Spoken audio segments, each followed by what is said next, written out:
Today, these majestic mountains are pristine and quiet. But should the right set of conditions converge, the results could be devastating.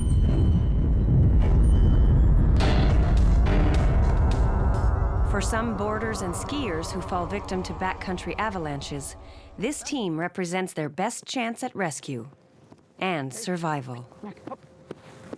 Boy. But this purebred German Shepherd is unaware that his abilities might mean the difference between life and death. He's just happy to be working alongside his master and best friend.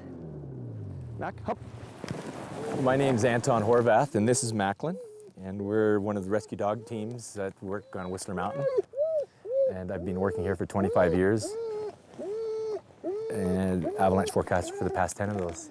Oh, he just wants to get going. He wants to do some work. He senses the excitement, and he's just a working fool. He wants to go do something.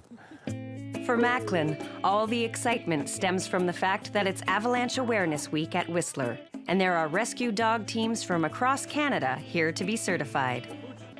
And finish. For Macklin, an old pro at the age of 3, this is just another day on the job.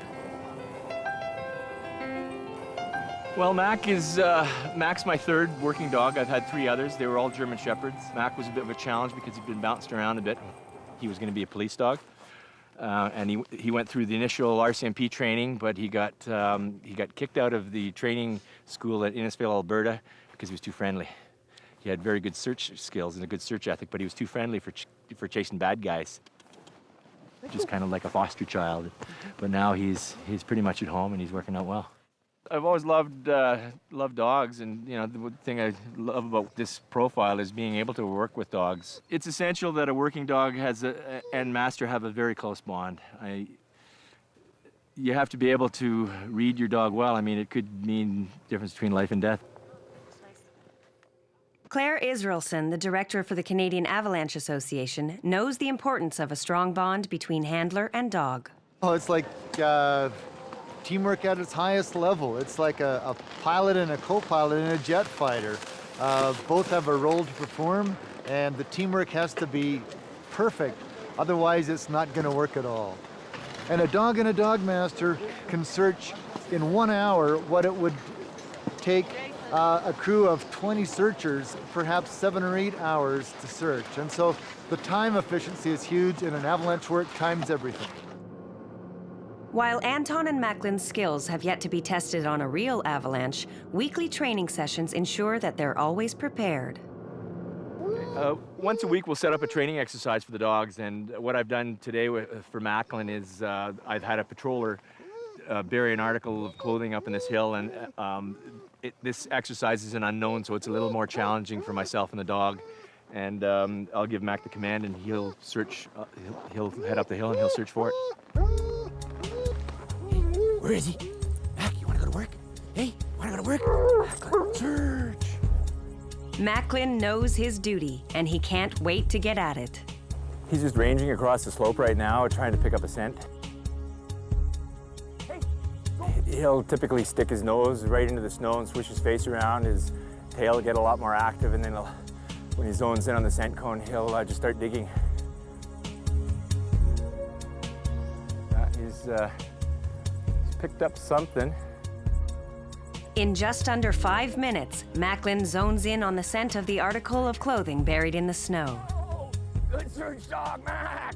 What do you got there? The game part of it comes in the reward. Lots of praise and a good old game of tug of war. You want to give him lots of enthusiasm, really gin him up. So that's his reward, is a bit of a game of tug of war with his favorite toy. Hey, bud. Good boy, Mac. Good search, dog. Right. Hey, buddy. So you want to let him win at the end, so it ends with a positive. He wins the game. Well, affection is one of the rewards. So we discourage people from giving them too much affection, particularly when their harnesses are on, and that way it is a reward for them. If they got affection all the time, then we'd have to get creative and find another way of rewarding them. And what would happen if I forgot to bring his reward today? Can't give him affection anymore because it doesn't work.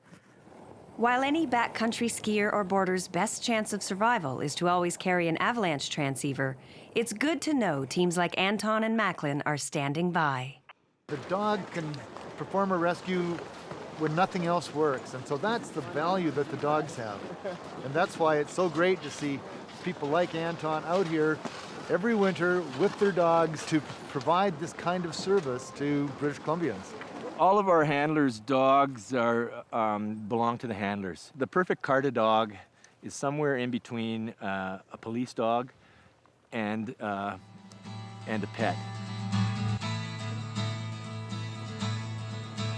Oh yeah, he's my best friend.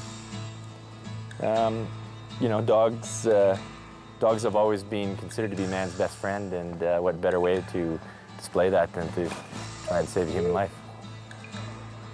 It's rewarding to know that we can make a difference in saving someone's life.